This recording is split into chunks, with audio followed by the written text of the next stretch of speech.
kusesikhathini la umoya ingcwele efuna ibandla lenza izinto ngemfanelo nangenhlelo sihlele umsebenzi kaNkuluNkulu ngokwama systems amisiwe njengoba umzimba kaKristu konke kwenziwe ngemfanelo nangenhlelo sihleleke in everything that we do njengebandla konke nje kube senhlelweni siqale ngokuthi ibandla lidliswe lisuthiswe ngezwi njoba isikhathi sihamba nje bonakele ukuthi kufanele yonke into siyenze ngemfanelo nangenhlelo bazalwane siyayicela ke imkhuleko yenu ngoba yonke into ezokwenzeka kufanele siyenze ngokuhleleka okufanele malibonge igama lenkosi siyezwana mos ya konke sikwenze ngisihleleke sisothe zonke izinto ukuze zisupport ukuhleleka kwebandla kusupport umbono webandla osupportwe ngokuhleleka uthi uPaulos zonke izinto mazenziwe ngemfanelo nangenhlelo I remember uJesu ezokwenza ummangaliso wokudlisa inkulungwane zabantu izinto ezinhlanu nenhlanzi ezimbili kwamela ukuba bahlelwe ngokwezigaba 50 ukuze yonke into yenzeke kahle kungabhuduzelwa kodwa bahlelwe kuqala ngokwama groups ukuze kube lula ukuthi mase kwabiwa izinkwa nenhlanzi bonke badle ngendlela efanele for the first 5 chapters encwadini yezenzo ibandla beli lisesimeni sekuba libe lizalwe ekuzalweni kwalo linikwe izifundiso zokuqala zabapostoli ukuze likhule ekukhuleni kwalo kwasekubekwa ke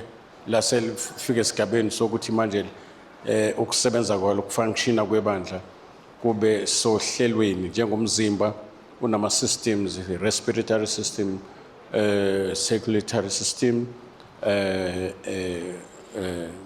digestive system nervous system umzimba ukuze operate kahle operate ngokwama systems ahlelekile sikulomxhamsholo ke ngesixhosa ukuba sihlele zonke izinto ngisho ukwenza i-outreach soul winning yenziwe ngemfanelo nangenhlelo kwenziwa ama-soul ama-follow-ups kwenziwa ama-interviews kwenziwa ama-counselings kwenziwe isifundiso kwenziwa ama-print out for abantu bazala imphefumulo esindiswayo i-follow-up yabo bayenze ngesifundiso sokuqala ngobisi lwabantu abasanda kusindiswa kube yibona ababancelisayo bazincelisela abantu ababazele ngevangeli kuyazwakala bazalwane yonke into nje ibe sohlelweni kodwa angikho lapho namhlanje kodwa nje sikuleso simo sokuthi umsebenzi kaNkuluNkulu umntwana mayezalwa ngizothini akatrainwa noma ke akanikwe indlela yokuphila uqale ancele esemncane uyazalwa ancele mhlambe by the age of 3 to 5 siyaqala sekhonto ekhulunywayo kuyena kodwa maye sanda kuzalwa nje yonke into uyenzelwa indaba enkulu ukuthi uzelwe nokuthi ufuneke ancele ingakho ke uJesu mayikhuluma noPetro uthi uyangithanda nami ebesithi idlisa izimvu zami aphinde athi yelusa izimvu zami kodwa mayifika amazinyane ezimvu uthi idlisa akasho uthi yelusa ngoba basesesikhathini sokudla kakhulu so umntwana ama encela aleki akukho kwehlukana kwezidlo ukuthi kune breakfast kune lunch kune supper uyancela nje ngisho ebusuku ngo2 mayikhala nje kufanele ancele akanasikhathi ingakho iBhayibheli mals lesiyale encwadini yaPetro ukuthi njengabantwana abasanda kuzalwa langazelelani izwi lezwi elobisi elingonakala uze nikhule asikhuli ngama chorus sikhula ngemfundiso ingakho abantu mabeqeda ukusindiswa babhabhadiswe bayafundiswa ukuze bakhule basuke esigabeni sokuba ngama-babes in Christ bafinyelele ekutheni babe spiritual bakhule ukuze kube lula ukuthi ba-organizeke bahleleke ingakho mawuzoba say for instance umzimba masuhlelwa sekubekwa ama-elder namadikoni ukuze zonke into zifunctione kahle akuthathwa nombani akuthathwa inovice akuthathwa umuntu osanda kuzalwa kuthathwa umuntu osethe ukukhula ngoba mayezobekwa emsebenzini oserious esengumntwana uzolokhu ekhala ingane ikhala njalo manje awukwazi ukumbeka ama-responsibilities ese umuntu okhala njalo kufuneka athi ukukhula then bose uyatrainer. Now you don't train a little baby but you train a child. A child is stage isikhathi la umntwana esekwazi ukuthi akhulume communicate nawe kodwa mayese ibaby yabona ese infant akulula ukuthi ni communicate kahle naye until azafika esikhathini lapho sisithi 5 6 7 years then usiyaqala understand into oyisho kuye malibonke igama lenkosi nisekhona ya kunezinto ke esizimisa la ezibalulekile ezingama systems omzimba kaKristu ezakha ke i-vision yebandla kanti sinayo ne-mission statement yebandla ukuze kwazeke nabantu abazosindiswa uzothi before athathe i-decision yokuthi uyimember yase-CKC athole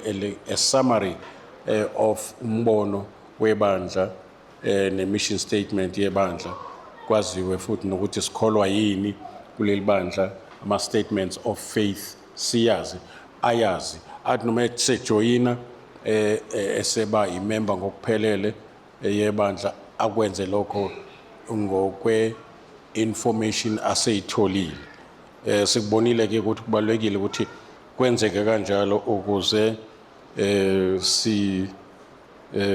senze zonke izinto ngemfanelo. Obuza umakhelwane ukuthi uyayizwa le nto ekhulume?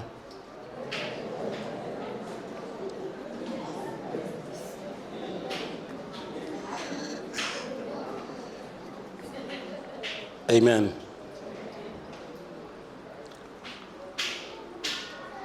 Ngeke ngikusho ke okuningi kodwa sijahe ezwini isikhathi nokho sesihambile bazalwane. Kuzoba khona isikhathi la kuzokwethulwa khona umbono ngokugcwele ukuze umsebenzi kaNkulunkulu uye phambili malibonke igama lenkosi. Last week bekunesonto lomkhuleko la this week besinomkhuleko eVerelem. It was all about ukuthi izinto ekubonakala ngathi zingama challenges fune siziface head on njengebandla malibonke igama lenkosi. Ya manje uMongcwele ubekile kakhulu enhlizweni yami indaba ye-authority, delegated authority evela kuJesu naye eyithatha kubaba. I-authority ayisebenzi uma ungekho phansi kwe-authority.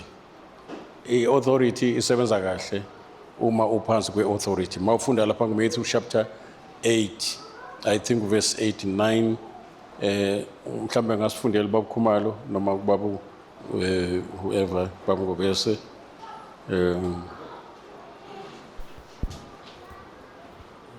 ma umuntu enziwa uthe uNkulunkulu mayizokwenza umuntu wathi asenze umuntu ngomfanekiso wethu afane nathi asifuze. That's the first most important thing.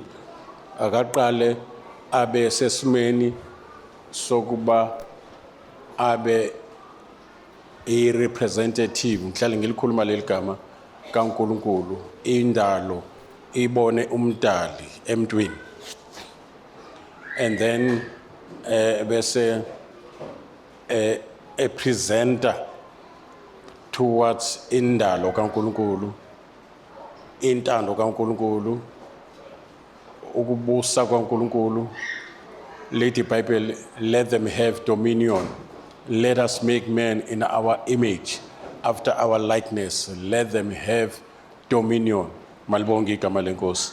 Kusho ukuthi uNkulunkulu engakadali lutho umuntu wayemgcine kuye. Ibalekile lonto. Kune video bengilalele ukuthi where were you before you were conceived in your mother's womb? Where were you before you were born? And impendulo ithi you were there. You were already existing before your body was there. Ningilalela? Yeah, before umzimba wakho ube khona wena ubusukhona already. Now into ebalekile ke ukuthi isuka phi indaba yethu. Yini le enza uNkulunkulu abeke umuntu ukuthi alawule phezulu kumsebenzi wezandla zakhe is because umuntu bekhona nezinto uNkulunkulu azidalayo zingakabikho kodwa umuntu yena ubesekhona. Ingakho ethi kuJeremiya ingakakubumbi kusho ukuthi before you were conceived in your mother's womb I knew you. Kusho ukuthi ngamanye amazwi mayethi I knew you usho ukuthi umuntu wayesekhona esenakho ukwazana noNkulunkulu. Ingakho mangabe uJesu ekhuluma amazwi athi uJesu uzofuna nokusindisa okulahlekile.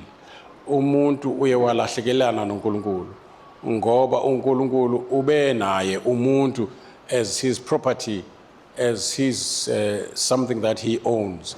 Kodwa kwahamba kwangena isono walahleka umuntu wangena ebumnyameni wakhohliseka engqondweni.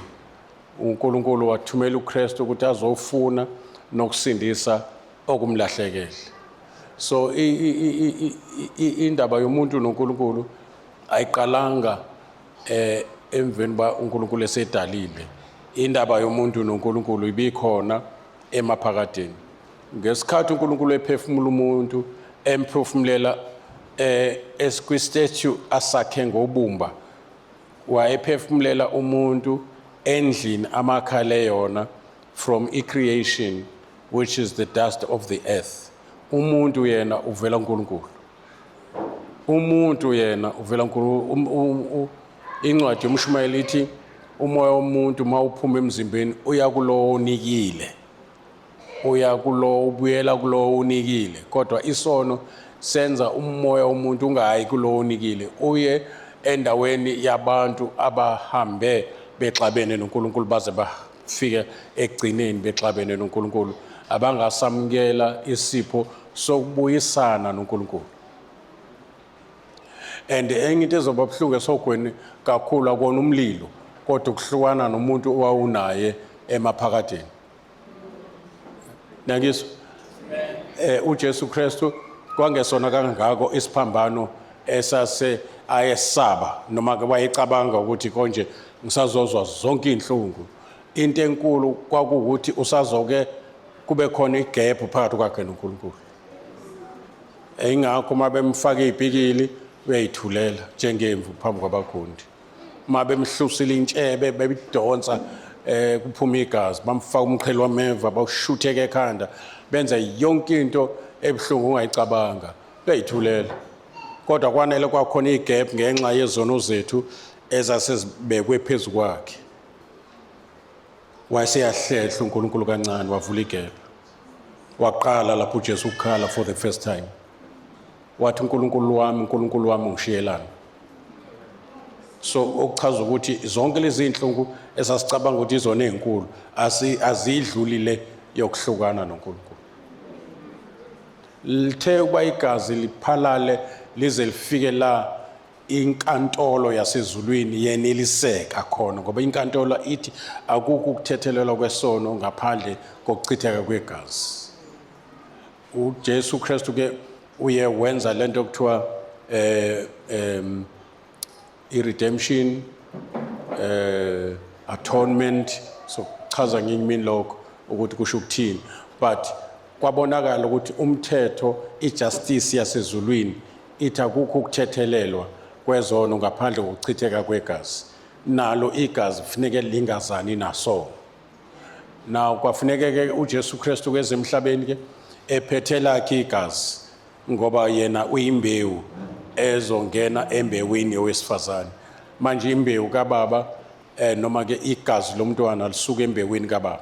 Ingakho igazi kaJesu lingazani naso ngoba alizange liqhamuke kuJosefa owayemiselwe uMaria. Aliphumanga kumuntu wesilisa ngoba kwakuzotholakala igazi elisuka kuAdam elinegciwane lesono. Kwafuneka uJesu Kristu ke mayifika emhlabeni nilalele noma nilele. Yeah, mayifika emhlabeni fertilizer the egg cell of Mary. Akwenze lokho miraculously ngomoya oyingcwele. And yena uJesu engulizwi before abe uJesu, he was the word of God. He was second ngizothini ubekufika kube uNkulunkulu Baba bese ba uNkulunkulu ulizwi bese ba uNkulunkulu umoya ingcwele. Now uNkulunkulu ulizwi waya esibelethweni sika Maria ehamba ngamandla kaNkulunkulu umoya. Obana bathi silalele ilalelana kuzolungiswa indaba yomuntu engeke ilungiswe ingilosi engeke kwanele ma ingilosi yesiphambanweni uMichael ingilosi enkulu ipayment yabo was not going to be enough to pay the price yokuxabana kukaNkulunkulu umdali noNkulunkulu umfanekiso. Umuntu uNkulunkulu owumfanekiso kaNkulunkulu. Nansi indaba la ikhona. Ingakho manje kubiza ukuthi kube uNkulunkulu ozoxazulula ukuxabana kukaNkulunkulu umdali noNkulunkulu ofuza uNkulunkulu. Izweni leyo nto. Manje uma uLucifer yena mayewe ezulwini alikho ivesi elalithi uyofunwa nokusindiswa uLucifer olahlekile. Kwawa njengonyazi njengoba uJesu esho ethi ngibona uSathane ewa njengombane. Ukuwa kwakhe ngenxa yokuphakamela uNkulunkulu kwakunjengonyazi.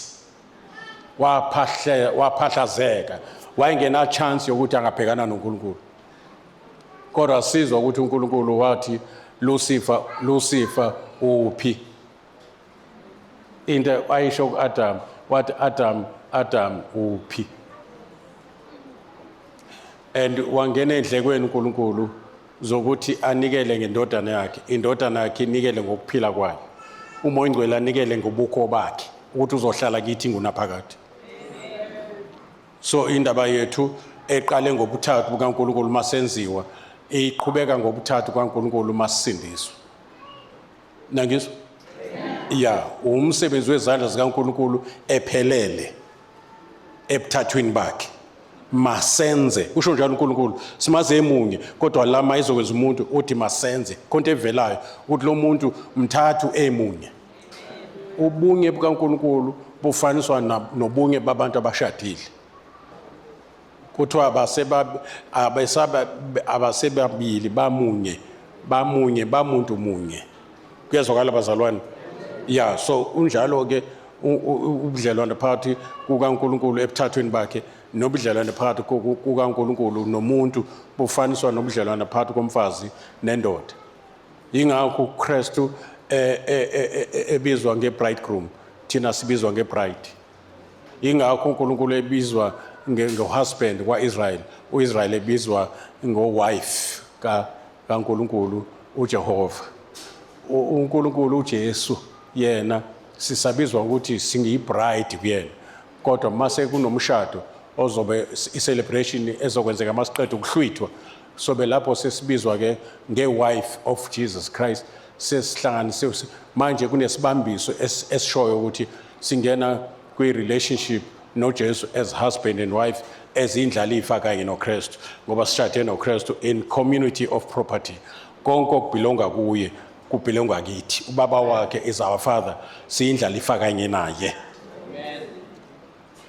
Uyezwa indaba? Yeah, indaba yakho inkulu. Ngihlale ngisho ngithi mina ezinye izinto sengiyikhuluma out of experience okuhamba noNkulunkulu for 60 years. Ngizothi 60 ngoMay ngisindisiwe.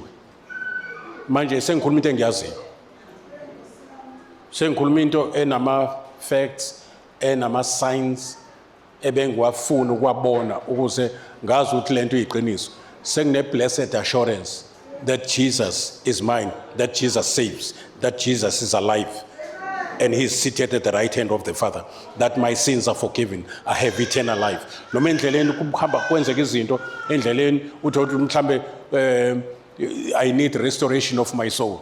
Endleleni kuyenzeka endleleni uhanjwa ngoba sisalinde insindiso yesithathu. Nyangizwa? Insindiso kaNkulunkulu igaba ezintathu ngiyafuna ukuyisho lonto. Ikhona insindiso instant, insindiso ebizwa ngokuthiwa ukuzalwa, ingakho sine birthday. Ukuzalwa it's an event of one day. So ngesikhathi wamkela uJesu ubuzalwa kabusha, uNkulunkulu ezala umoya wakho kabusha.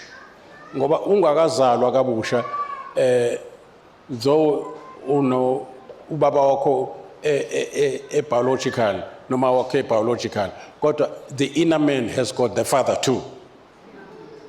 The spiritual father of the inner man is Satan or God. So uJesu ngakhethi kubantu akubaFarisi nababhali uthi ningabakayihlo uSathane. So umuntu ongenaye spiritual father who is God, then uno spiritual father who is the devil. Uma uSathane umqamanga naye uqambamanga. Ingakho lithi iBhayibheli inkanuko zakhe niyazenza ngoba ninama elements, ninama DNAs kaSathane. Nilalele noma niyozela.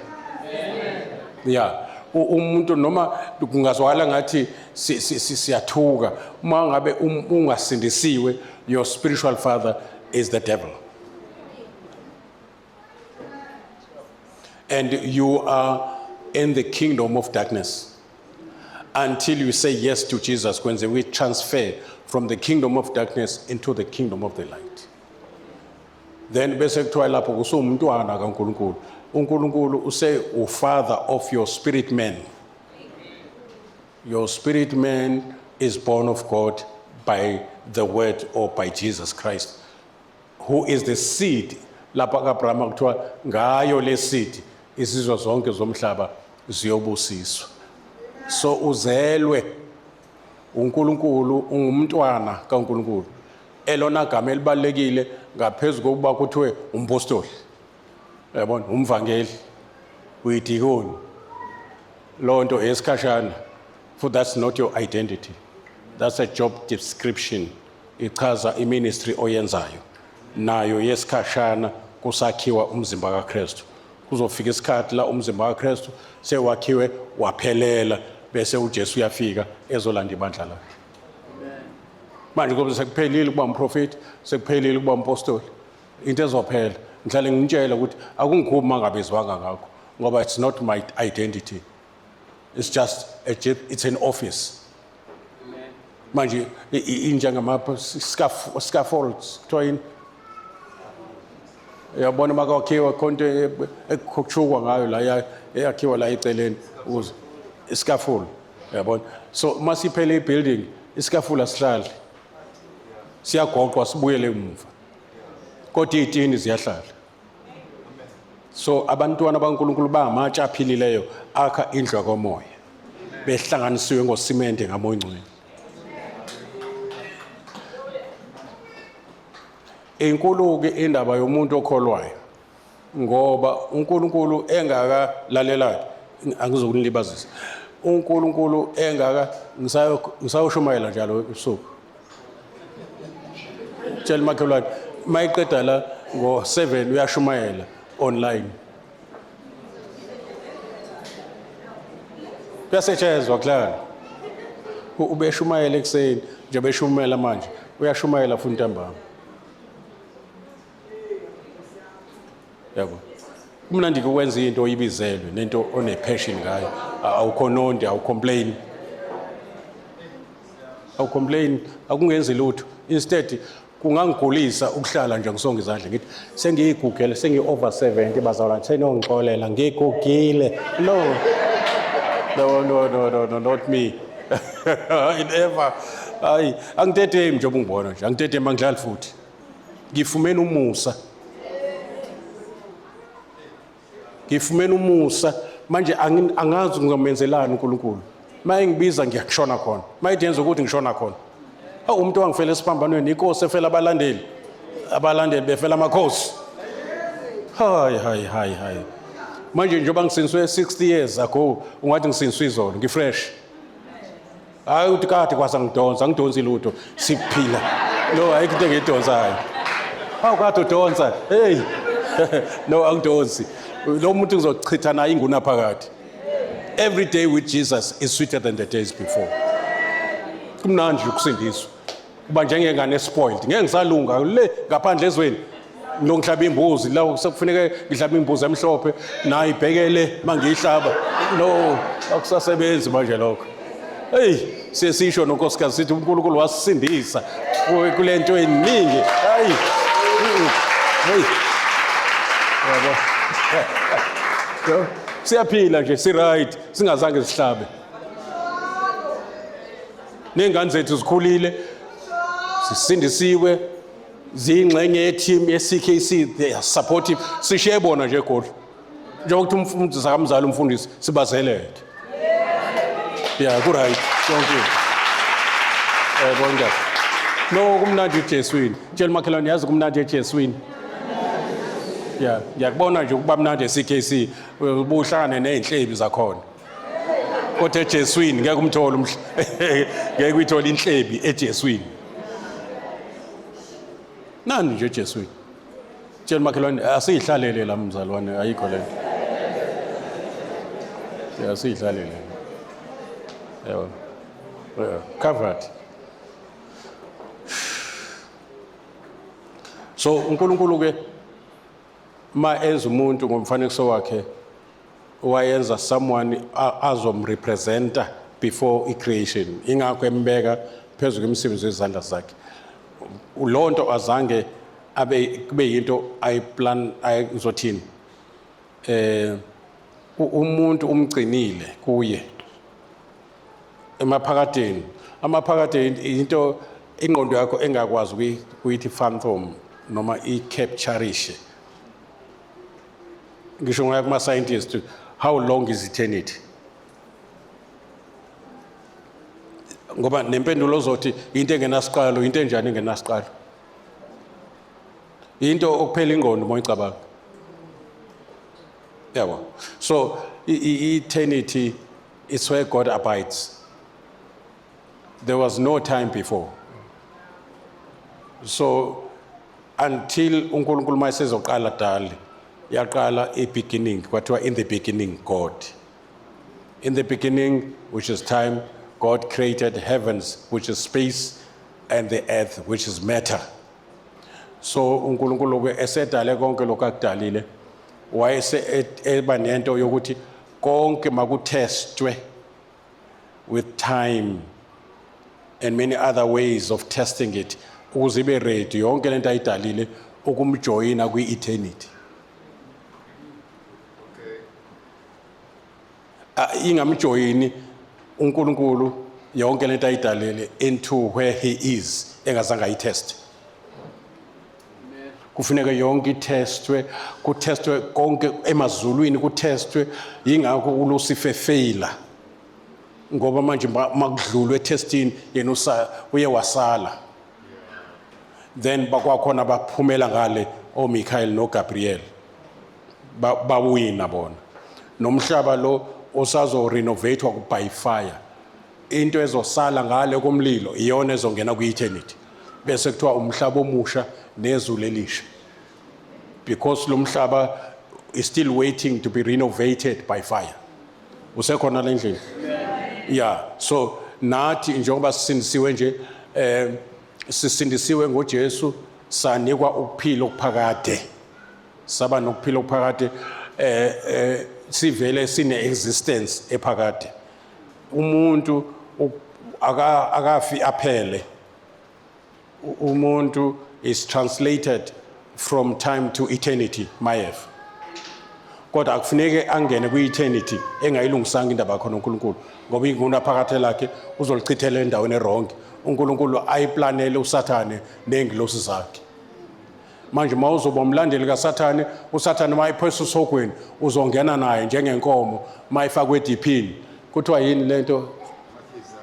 Amakhizana. Nawo angena ediphini. ngoba anamathele kule nkomo engene ediphini. Nalabo abanamathela kuSathane abajoyina uSathane ma eya endaweni ayilungiselelwe bazoya naye. Kodwa uNkulunkulu yena isihogo akasakhelanga abantu. Ingakho engathandi kubhubhe noyedwa umuntu abhubhele ezonweni zakhe. Usekhona la endlini. And naye uNkulunkulu imaterial yokwakhela uSathane isihogo. Now I want you to listen very carefully now. Isihogo uNkulunkulu asakhele uSathane usakhe ngematerial ayinikwe uSathane. Nazo ke uNkulunkulu bengenayo ingqondo yokubhubhisa into ayidalile. Yeah. Ake ngenze kanje. Mawuloko ululeka ingane ukuthi angifune uyintombazana ubuye ngo8 ebusuku. Angiyabona? Yeah. Yena lokho ebuya ngo8 9. Ebese eyadlwengulwa.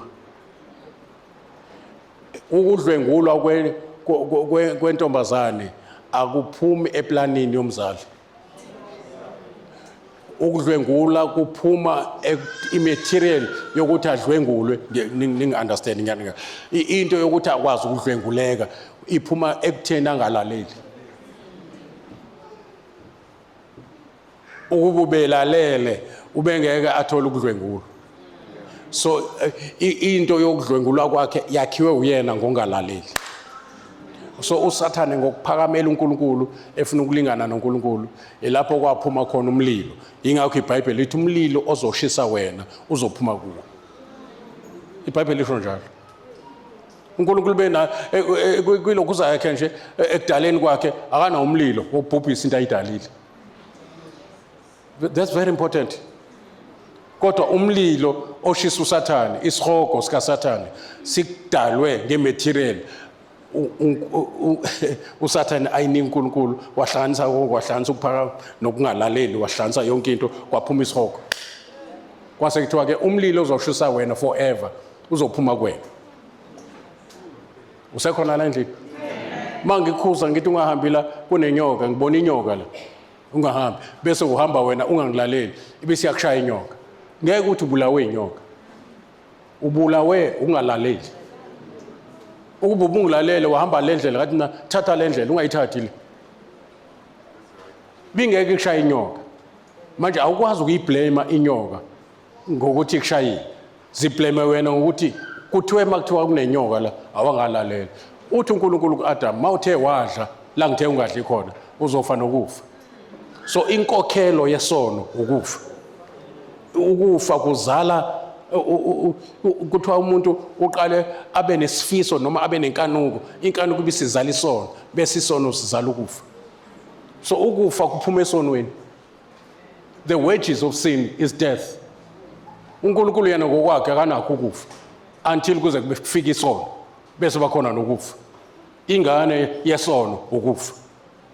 That's very important. Ingakho nje emhlabeni kugcwele nebhedlela kugcwele namajele isono songalaleli. Ungalaleli kufaniswa nobuthakathi eBhayibhelini. Kuthiwa isono songalaleli sifana nesono se-witchcraft. Umuntu ongalaleli aqale la kubazali angalalela abazali kufinyela izinsuku zakhe. Mayilalela ziyanda izinsuku zakhe. Ingakho manje abazali bengcwaba izingane esikhoneni izingane ezingcwaba abazali. Uthola mhlawumbe njengoba zifile nje izingane zishiye abantwana zishiye abazukulu nogogo esephelelwa amandla okukhulisa. Noma niyayizwa nje ngisho isono songalaleli.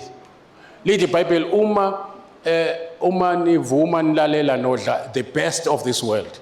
Uma nala kusho ukuthi ngamanye amazwi nibe disobedient nodliwa inkemba ngoba umlomo kaJehova ukhulumile. Into kufanele kuyibalekele ungalaleli. Isono ukweqa umyalo.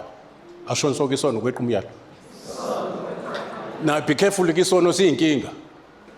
Ngoba sona noma ngingakuthakatha mina kuyofa umzimba kodwa isono siwumuthi siyipoison ongabulali umzimba kuphela kodwa ubulala umzimba nomphefumulo. mangithi umphefumulo ukufa komphefumulo akufani nokufa komzimba. Ukufa komzimba kukuhlukana komphefumulo nomzimba. Ukufa komphefumulo kukuhlukana komphefumulo noNkulunkulu. Ingakho uNkulunkulu ethi Adam uphi hayi ngoba engamboni uzwe kunqamuka inetwork iconnection.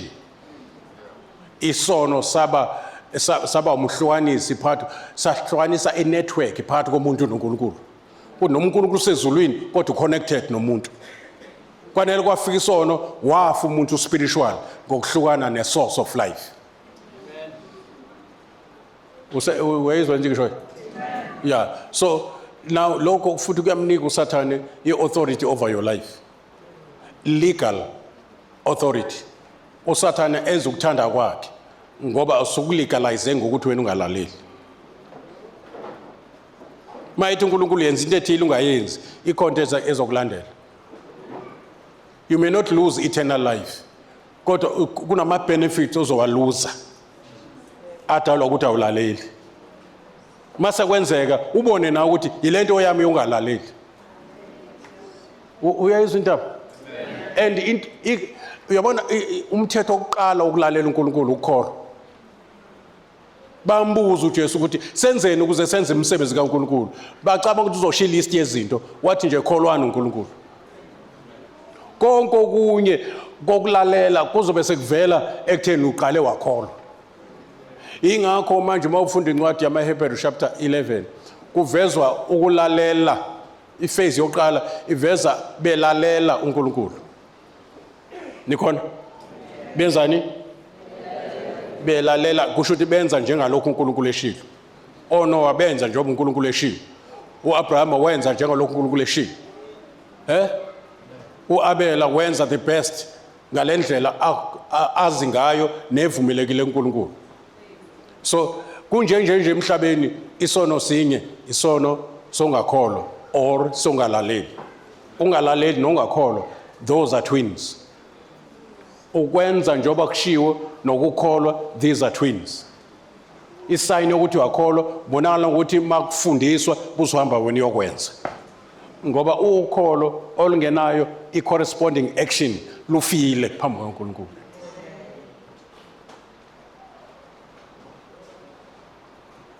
Obana bathi yakuzwa sengiyaniyeka ngoba isikhathi sami sesinje. But ngifuna sibuyele kulanto bese siyavala. Uthi uJesu kubafundi bakhe, behold, I give you power.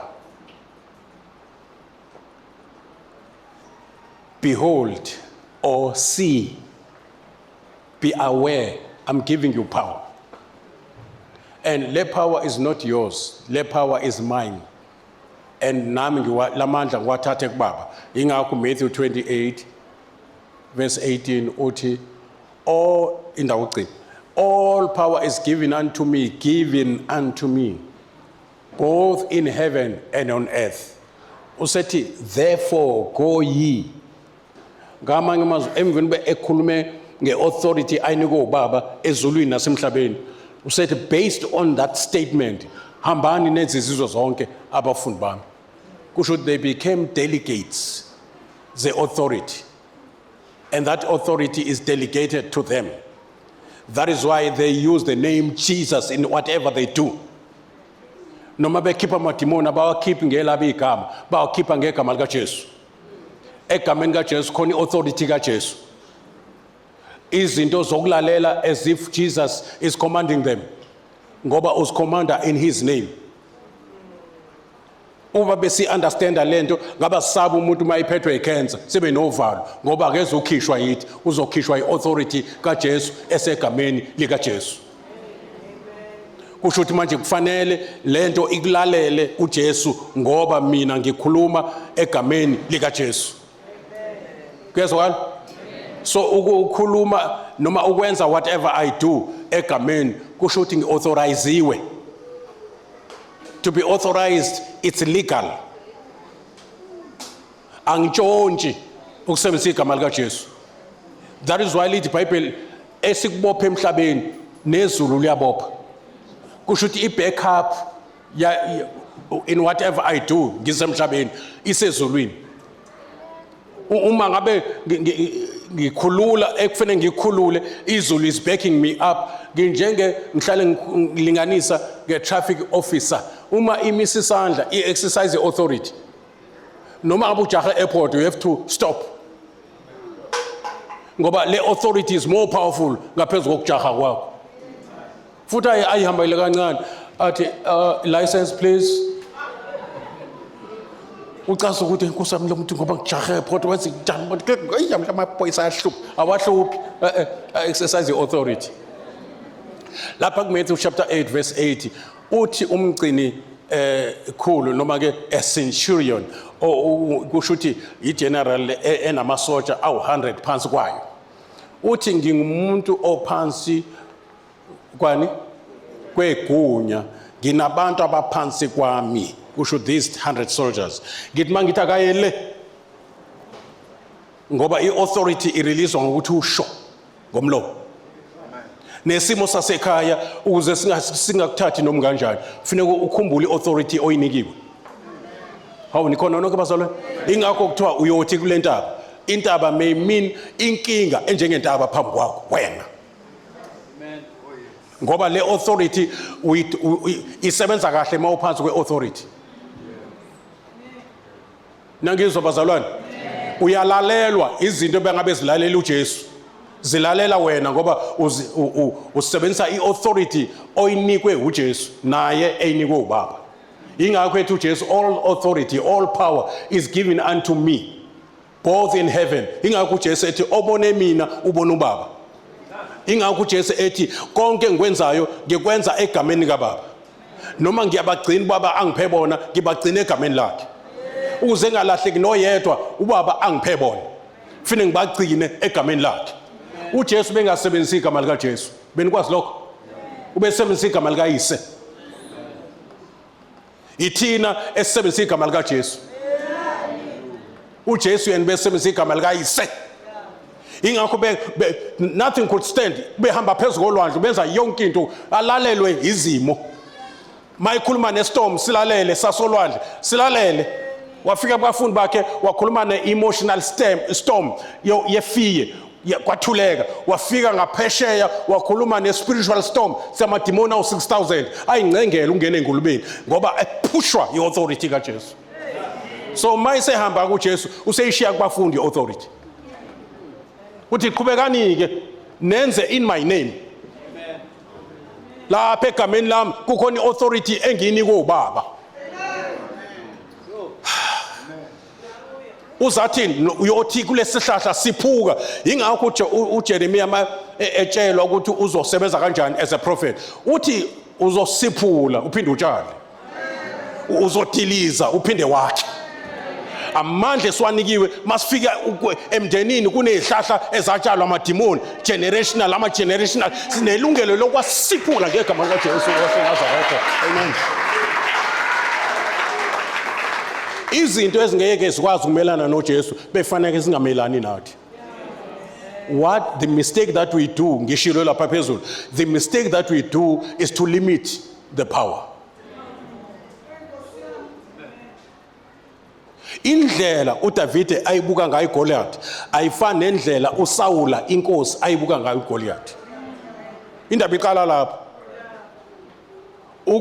uSawul yena ubona uGoliath njengeqhawe elaqala ukulwa ebusheni balo yabona uDavide ngale umbuka ngama-binoculars kaNkulunkulu ubuka into engasokile ubuka ihlazo phambi kwempi kaJehova ekugcineni uthi wena futhi uNkulunkulu sekunikele esandleni sami kusho ukuthi sengikuhlule singakali uNkulunkulu mayinikela something esandleni sakho nikhona abazalwane that is why I have given you power I give you power asho so I give you power phezu kofezela nenyoka these are categories of demons ebesethi phezu kwawo wonke amandla kaSathane asho so phezu kwawo wonke amandla kaSathane kungaba yi-witchcraft kungaba ama-curses umuntu akuqalekisi athi uyozufa uyinja akusasebenzi kwena ngoba akekho umuntu onga-reverse blessing if God can bless me no devil in hell can curse me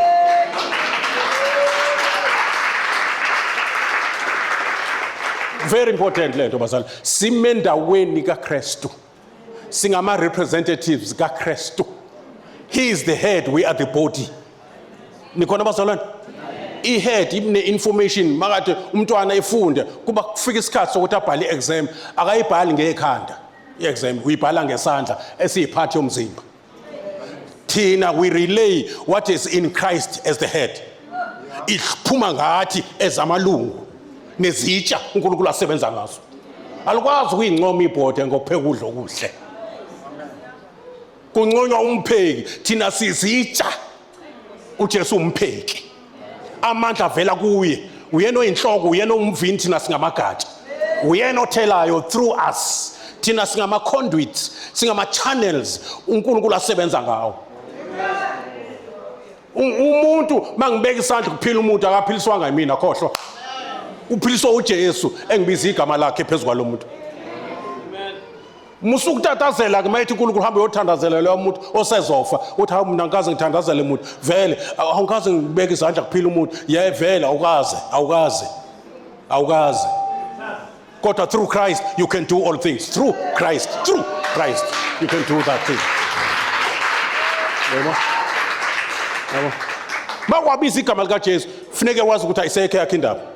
uJesu is showing forth. Nikhona bazalwane makwathi ngegama lika Jesu akuzufa noyedwa engakholwa la akusasho wena uJesu oshoyo. Anganoma nikhona yini? Makhonte sihambayo la ebusuku athi umoya ngcwele ngathi kuyasetshenzwa le ebusuku kunemfene ihamba la uthi ngegama lika Jesu. Ngegama lika Jesu. You must go right now in the name of Jesus. Mawuthi ngegama lika Jesu iphelile yakhe indaba uJesu oshoyo. uJesu oshoyo. Tell makhelwane it's not about you. Yeah. Did you know ukuthi yonke authority kaJesu ephezulu wonke amandla ikunika ngisho igunya lokuthi ufe sewuthanda sengenitshela ke. Yeah, uNkulunkulu wathi ilanga liphume ngala lishone ngala nenyanga iphume ngala waqhamuka umuntu wathi alime wo yima.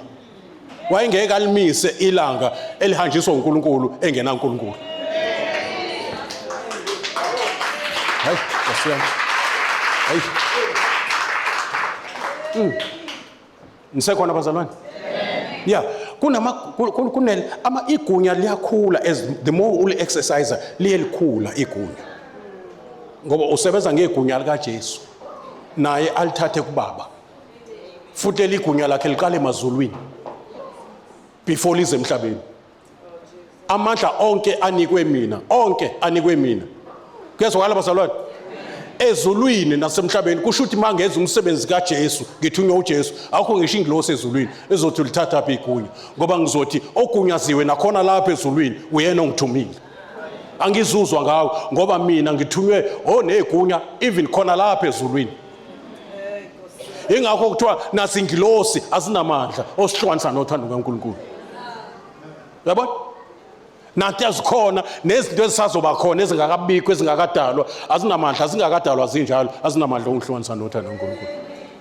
Bese lithi in all those things we are more than conquerors.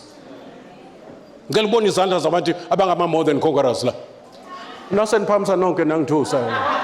Wow niyangithusa ke manje kanje. Yeah. As from this year 2026. 26 is the number for Jehovah. 20 is number of revelation. God, Jehovah is revealing himself as never before. I say God is revealing himself as never before. So kufuneka abantu abazoba ngama representatives kaNkulunkulu. Abazoba isithombe sikaNkulunkulu phezulu komhlaba. Usekhona la endlini? Yeah, abantu aba represent uNkulunkulu ukuze bampresent. Leli gama lingiphethe kulezi zinsuku. Awukwazi ukupresent uJesu ungakamrepresent. Kufuneke isimo simbone uJesu kuwe ungakasho lutho. Ezinye izinto uJesu ube ngadili nazo ngokuthi akhulume noma enze ube dila nazo ezinye ngokuthi abe khona. Kunezimo ezoshintsha ngokuthi kukhona wena. Awukasho lutho usekhona nje. Yabo ungasibukeli phansi ungasinciphisi baba uSphi no makubiza ukuthi uyishumayeze uzibuke esibukweni uthi wena kumele uJesu wena yeah uthi angiboni wena la ngibona uJesu la kwena unomoya kaJesu futhi wena unegazi lakhe unegama lakhe unezwi lakhe awukwazi uba umuntu ofana nabantu unezinto zikaJesu ezila kuwe futhi uzelwe ngokwaphezulu uyindlalifa kanye noKristu yeah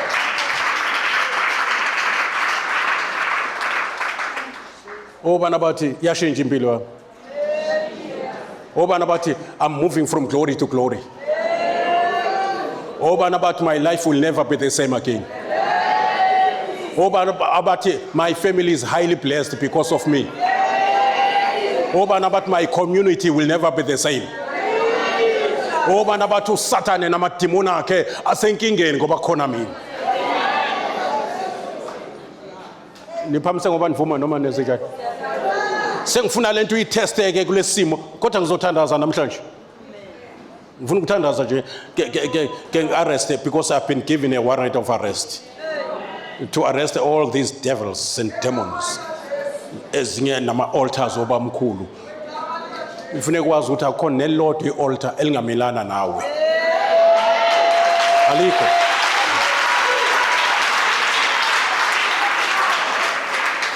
futhi ungavumi bakuthuse kimi ukuthi njengoba ususinziwe nje awusazenza izinto zezizulu baze bakushwabulele bathi soke sibonke uyophumelelaphi uyoshonaphi wena njengoba usuyitshela nje siloku uyitshela ukuthi usindisiwe isindiso yani lonto ayidelele uGoliath wayikhuluma amazwi ayengamenza uDavide naye ayibona ukuthi lento ayishoyo uGoliath ngempela ayikushithi nami ayingeke no akufuneka uSathane maye ekusingela phansi na uvume no akufuneka uSathane maye intimidate ethi ngoba manje wena yabona ngoba phela mase lifika ivangeli kuphuma neziphandla kuphume nezintambo ezila okalweni kusala uNkulunkulu enguNkulunkulu baphume bonke abanye uNkulunkulu namathemba mhlawumbe ngiyaprofeta nje kona nentambo la esinqeni namanzi omthandazi anekhanda le yabona nesithombe yeah esilapha we headboard somprofeti othile ungabi nabanye uNkulunkulu yabona ungamshendezi uNkulunkulu akube uyena yedwa uzumtshela ukuthi la ekhaya baba ithemba lethu linyi wena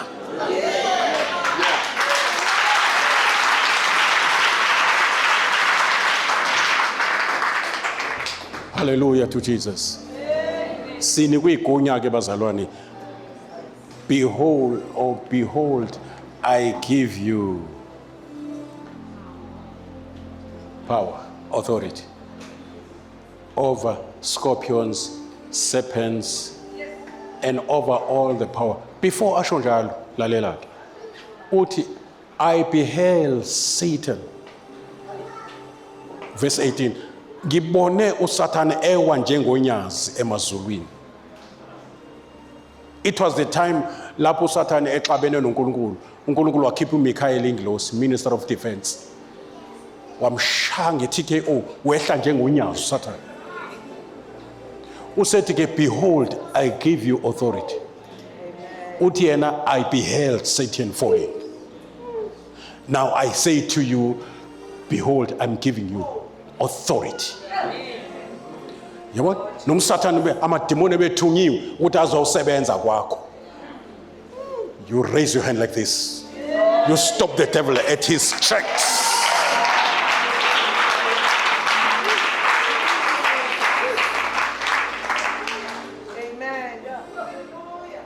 ipower uNkulunkulu akunika yona lo behold usho ukuthi see be aware kuyezwakala baso that awareness is by faith you don't feel it the authority is not felt is known you have to know and exercise the best way to exercise authority is to say a word speak to situation speak jelly cancer get out of this body right now. This body is the temple of the Holy Spirit. Quote the scriptures. Nikhona bazalwane? Quote what God has said. Say what God has said. Mighty, this body is the temple of the Spirit. Repeat what. Confession is to repeat what has been said. Is to say what has been said. You become a prophet, you become a mouthpiece of Jehovah. Uthi uma ngabe uvuma amazwi ami ngiwabeke emlonyeni wakho. Hallelujah. Amazwi ami abe ngama missiles. Umlomo wakho ube launching pad. Hallelujah. As you speak izwi alizubuyela kuwena lingawenzanga umsebenzi. Obana bayizwa into ngisho ukhulume amazwi kaNkulunkulu. Uwayeka amazwi esimo ukhuluma amagama kaNkulunkulu. Usho by faith. Noma inyama iyaqhaqhazela uthi hayi uthi uDavid emhlanga esabayo ngiyothemba wena. Kusho ukuthi inyama yesaba umoya yethemba. Hamba ngalo othembayo yeka lo osabayo. Ngithe kuwe actually bengisho lapha naphezulu. Ngithi inkinga bazalwane. Listen now very carefully. Inkinga engathi ifuna uba isenze sibe i-victim yenkinga. Inkinga esenza sibe ngama-victims enkinga. Lalela. Asinankinga ukukholwa ukuthi akukho kumehlulayo uNkulunkulu. Ake ngibone izandla zabathi uNkulunkulu engimkhonzayo akukho kumhlulayo. Ake ngibone izandla ezithi uJesu ngokufa kwakhe wamnqoba lo namandla okufa uSathane. Izandla phezulu. Inkinga ukholwa yilonto. No, kunzima ukholwa yilonto. Ngiyabuza. Kodwa nansi inkinga la ikhona. Okay, ake ngisho kanje futhi. Niyakholwa ukuthi ukhuluma iqiniso uNkulunkulu mayithi we are more than conquerors. Niyakholwa ukuthi uNkulunkulu mayithi konke okuzelwe uNkulunkulu kusho ukuthi konke okusindisiwe kunqobizwe. Kusho ukuthi bakunqobizwe kusho ukuthi yonke into ephansi komthuzo welanga iphansi kwenyawo zakho. Uniyakholwa makuthiwa malithi izwi lenkosi lezi zibonakaliso zolandela abakholwayo. Ngicela egameni, ngicela ubone izandla zabakholwa egameni. Ngicela ubone izandla sengiyavala. Niphamise ukwenze njani? Liphi igama? Uniyakholwa? Ilona gama elinikwe ebantwini. Othi mayilibizo olibizayo asindiswe. Niyakholwa egameni? Na kuthiwa kunezibonakaliso ezonilandela. Anizulandela izibonakaliso. Nizolandelwa yizo. Kuthiwa lezi zibonakaliso nothi manibeke isandla phezulu kwabagulayo baphile ngoba nikholwa egameni. Uma benamadimoni ayaphuma. Ngicela ukubuza ke niyakholwa yilokho? Ukuthi ngoba nikholwa egameni nilandelwa izibonakaliso. Lalelane inkinga ke la ikhona ke manje. Tshela makhelwane kuthiwa silalele ke kunenkinga ekhona. Kuthiwa silalele inkulu la ezokhuluma. Kuyenzeka singakholwa. Listen now. Kuyenzeka bengisho phezulu. Kuyenzeka singakholwa into esikholwa yiyo. Mungcwela kaNtoli ke lento engishoyo. Ku-common into eyenzakalayo kubazalwane besindisiwe. Ukuthi lento abayikholwayo enkulu kanje. Ukuthi mabezelo uNkulunkulu banqobizwe kuyenzeka bangakholwa into abakholwa yiyo. Ubona ngabantu abakholwa aba-act njengayo, abakhuluma njengayo, abacabangi njengayo. Mase kufika inkinga bayakhohlwa ukuthi bekuthiwe bangabanqobi kulezi zinto. Bakhuluma isimo esikhuluma bakhuluma isithembiso. Obana bangifakazelayo kule nto engishoyo. Mase kufika phela ukuthi exercise phela lento kade ukholwa yiyo.